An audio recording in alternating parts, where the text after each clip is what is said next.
السلام علیکم دوستو، میرا نام ہے حسیب شفقت اور آپ دیکھ رہے ہیں ہنسی ٹی وی۔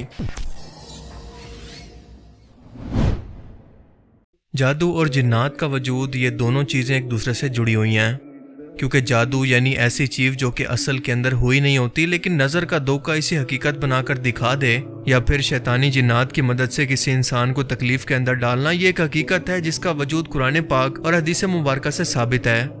یہاں تک کہ خود رسول پاک صلی اللہ علیہ وآلہ وسلم پر بھی ایک ملعون یہودی لبید بن عاصم نے جادو کروایا تھا، اور آپ صلی اللہ علیہ وآلہ وسلم اس وقت کے اندر چیزوں کو بھولنا شروع ہو گئے تھے۔ آپ کو لگتا تھا کہ میں نے یہ کام کر لیا ہے، پر اصل کے اندر آپ نے وہ کام نہیں کیا ہوتا تھا، اور حضرت جبرائیل علیہ السلام اور میکائیل علیہ السلام نے آ کر آپ کو جادو سے متعلق آگاہ کیا اور اس کنویں کی بھی نشاندہی کی جہاں پر یہ جادو کی چیزیں موجود تھی۔ اب یہاں پر ایک سوال پیدا ہوتا ہے کہ شیطانی جنات انسانوں کے اس کام کے اندر مدد کیوں کرتے ہیں؟ اس کا جواب بہت ہی لاجیکل ہے، اور وہ یہ ہے کہ جنوں کے اندر بھی مسلمان اور کافر جنات موجود ہیں۔ یہ کافر جنات، جن کو شیطان بھی کہتے ہیں، انسانوں کے دشمن ہیں، جن کا آقا اور سردار ہے ابلیس۔ اللہ نے جنات کو غیر معمولی طاقتیں عطا کر رکھی ہیں، اور اگر کوئی انسان ناپاک اور کافر ہو تو یہ انسانوں کو تکلیف بھی پہنچا سکتے ہیں، اور یہ ایسا اس لیے کرتے ہیں کہ اپنے آقا ابلیس کی طرح یہ انسانی نسل سے نفرت اور حسد کرتے ہیں۔ انہیں لگتا ہے کہ جنات کی مخلوق انسانوں سے بہتر ہے، اللہ تعالیٰ کے فیصلے کے خلاف جا کر کے انسان اس زمین پر بسے گا اور زمین پر میرا خلیفہ ہوگا۔ اس فیصلے کے خلاف بغاوت اور انسانوں کے خلاف نفرت کا بدلہ یہ ایسے لیتے ہیں کہ جو بھی انسان کسی بھی طرح کا کفر و شرک کرے، ناپاک رہے، فحاشی پھیلائے، شیطان کے نام کی قربانی کرے، اللہ کی عطا کردہ اپنی انسانی جسامت کو بدلے، یا اللہ کی مقدس کتاب اور اس کی تعلیمات کی توہین کرے، اس کا مذاق اڑائے، اس سے خوش ہو کر اس کا سب کام یہ شیطان اپنے ذمہ لے لیتے ہیں، اور بدلے کے اندر انسانوں کو ہمیشہ کے لیے جہنم میں ڈلوا کر ان کا مقصد پورا ہو جاتا ہے۔ کیونکہ جادو کرنا شرک ہے، اور اسلام کے اندر اس کی سزا صرف اور صرف ایک ہے، اور وہ ہے سزائے موت۔ جادو میں قرآن پاک، نماز اور قربانی جیسی چیزوں کی توہین کرنا تو عام طور پر ہمیں سننے کو ملتا رہتا ہے، لیکن اس بار حج کے موقع پر میدان عرفات کے اندر، جہاں پر رسول پاک صلی اللہ علیہ وآلہ وسلم نے اپنا آخری خطبہ تمام مسلمانوں سے ارشاد فرمایا، یہاں پر ایک ایسا واقعہ پیش آیا جو کہ دنیا کے کسی مسلمان کے وہم و گمان میں بھی نہیں تھا، کیونکہ سعودی حکومت کو حج کے بعد میدان عرفات کی زمین سے ایسی چیزیں ملی جنہیں عام طور پر جادو کے طور پر استعمال کیا جاتا ہے، مثلاً سر کے بالوں کے گچھے، مختلف قسم کے شیطانی تعویذ، انسانی جسم کو دکھانے کے لیے گڑیا جس کے جسم کے اندر جگہ جگہ پر سوئیاں چبھی ہوئی تھی۔ اس سامان کے اندر سے ایک آنکھ بھی ملی جسے انگوٹھی جیسی چیز کے اندر لگایا ہوا تھا۔ یہ سب چیزیں مثلاً کسی انسان کے ناخن یا پھر اس کے سر کے بال جو کہ کسی شخص کے جسم کا حصہ رہے، انہی کے ذریعے جادو ہوتا ہے، کیونکہ شیطانی جنات کو یہ سمجھنا آسان ہوتا ہے کہ کس شخص کو کیسے اور کس طرح سے تکلیف پہنچانی ہے۔ دنیا کا ہر مسلمان اور غیر مسلم یہ جانتا ہے کہ ان سب چیزوں کا ایک ساتھ میدان عرفات کی مقدس سرزمین پر زمین میں دبا ہوا ملنا کسی بھی صورت کو اتفاق نہیں ہو سکتا۔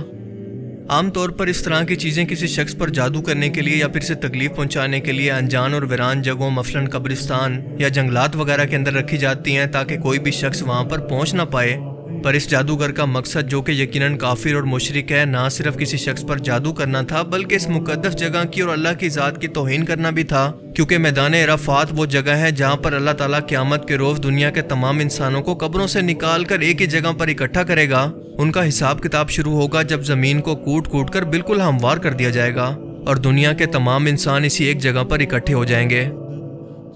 سعودی عربیہ میں جادو جیسے شرک کو بہت ہی سیریس لیا جاتا ہے، اور جادوگر کے لیے یہاں پر وہی سزا ہے جو کہ اسلام کے اندر مقرر ہے، یعنی سزائے موت۔ پر حیرت کی بات یہ ہے کہ اتنی سخت سزاؤں کے باوجود یہاں پر ایسے واقعات کم ہونے کی بجائے مسلسل بڑھ رہے ہیں۔ سعودی حکومت نے جادو عملیات کو روکنے کے لیے باقاعدہ ایک محکمہ بھی قائم کر رکھا ہے، لیکن شیطان کے پجاری سب سے زیادہ اسلام کی مقدس جگہوں کی توہین کرنے کے لیے مکہ اور مدینہ جیسی مقدس جگہوں پر اور زیارتوں پر یہ جادو عملیات کرتے ہیں، اور اس بار میدان عرفات کی توہین کر کے شیطان کو خوش کیا گیا، کیونکہ شیطان جتنا زیادہ ان جادوگروں سے خوش ہوگا اتنی زیادہ ان کی مدد کرے گا۔ حقیقت یہ بھی ہے کہ کفر و شرک ہونے کے باوجود جادو کرنا کسی پر کوئی آسان کام نہیں ہے۔ اللہ نے جادو کو انسانوں کی آزمائش کے لیے دنیا کے اندر بھیجا، جس کا ذکر سورہ البقرہ کے اندر موجود ہے کہ باب العراق کے اندر 2 فرشتوں ہاروت و ماروت کو یہ علم دے کر دنیا میں انسانی شکل کے اندر اتارا گیا تھا، اور یہ بھی کہ اللہ کی مرضی کے بغیر یہ جادو کسی بھی شخص کو کوئی نقصان نہیں پہنچا سکتا۔ شیطان جو کہ انسان کا ازلی دشمن ہے، جادوگر اس سے اس کا کام کروانے کے بدلے ایک معاہدہ کر کے ایسی شرطیں رکھواتے ہیں جو کہ اسے جہنم کی طرف لے کر جائیں، مثال کے طور پر شیطان جن کہے گا کہ تمہارے کام کے بدلے میں تمہیں سورج، چاند، ستاروں وغیرہ کو سجدہ کرنا ہوگا، شیطان کے نام کی قربانی پیش کرنا ہوگی۔ 1 سال تک تم نے غسل نہیں کرنا، یعنی پورے 1 سال تک اگر وہ غسل نہیں کرے گا تو نماز نہیں پڑھے گا، اور نماز چھوٹ گئی تو کافر ہو جائے گا۔ ماں، بہن، بیٹی سے زنا کروانا، حرام چیزوں کو کھانا، قرآن پاک کی ایسی توہین کرنا کہ یہاں پر بیان کرنا ممکن نہیں، یعنی ہر وہ کام جو کہ اللہ کے غیظ و غضب اور اس کے عذاب کو دعوت دے۔ سورہ الشورى کے اندر اللہ پاک ارشاد فرماتا ہے کہ میں تمہیں بتاؤں کہ شیطانی جنات کس پر اترتے ہیں؟ وہ ہر ایک جھوٹے گناہ گار شخص پر اترتے ہیں۔ شیطان نے کھلے عام اللہ تعالیٰ سے یہ کہا تھا کہ اللہ تیری عزت و جلال کی قسم، میں ان سب انسانوں کو قیامت تک کے لیے بہکاؤں گا، گمراہ کرتا رہوں گا۔ اور اللہ نے بار بار انسانوں کو یہ بتا کر آگاہ بھی کیا کہ اس سے بچ کر رہنا، شیطان تمہارا سب سے بڑا دشمن ہے، اس کے پیچھے مت لگ جانا۔ لیکن بدلے میں انسانوں نے کیا کیا؟ باقاعدہ شیطان کے ساتھ معاہدے کرنے شروع کر دیے۔ وہ انسان جس کو عقل و شعور جیسی نعمت عطا کی گئی، وہ ان تمام چیزوں کو پڑھ کر بھی تب بھی اللہ کی نافرمانی کرے، تو آپ بتائیں کہ ایسے شخص کی کیا سزا ہونی چاہیے؟ شاید آپ یہ بات نہ جانتے ہوں کہ اگر کوئی جادوگر ایک بار شیطان سے معاہدہ کر کے اسے جان چھڑوانے یا پھر توبہ کرنے کی کوشش کرے تو یہ بہت ہی مشکل کام ہے، لیکن ناممکن نہیں، کیونکہ یہ جنات باقاعدہ اس انسان کے دشمن بن جاتے ہیں۔ حضرت ابو ہریرہ سے مروی ہے کہ رسول پاک صلی اللہ علیہ وسلم نے فرمایا کہ ہلاک کر دینے والی ان چیزوں سے بچنا، اللہ کے ساتھ شرک، کسی پر جادو کرنا، کسی کو ناحق قتل کرنا، سود کھانا، یتیم کا مال کھانا، میدان جنگ سے فرار ہونا، اور پاک دامن عورتوں پر برائی کی تہمت لگانا۔ آپ کے لیے یہ بات جاننا کافی حیرت کا باعث ہوگی کہ جادو کا علاج خود جادو سے بھی ممکن ہے، جو کہ حرام اور شیطانی طریقہ ہے۔ اللہ کے رسول صلی اللہ علیہ وسلم نے اس طریقہ کار سے منع فرمایا۔ قرآن کریم کے اندر اس جادو کا علاج اس طرح سے موجود ہے کہ آیت الکرسی، چاروں کل کی صورتیں، یعنی چاروں کل کو پڑھ کر خود پر دم کر لینا یا پھر پانی کے اوپر پھونک کر اس پانی کو پی لینا، جادو کے اثر کو ختم کرنے کا سب سے بہترین علاج ہے۔ اس کے علاوہ سورہ البقرہ کی تلاوت نہ صرف جادو کے اثر کو ختم کرتی ہے بلکہ شیطانی جنات کو دور بھگاتی ہے۔ یہ شیطانی جنات اس گھر کے اندر داخل ہی نہیں ہو سکتے۔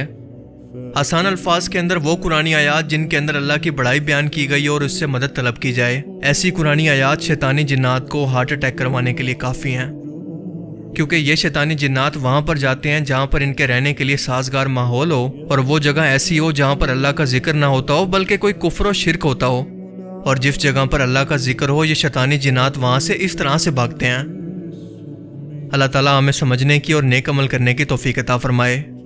آمین۔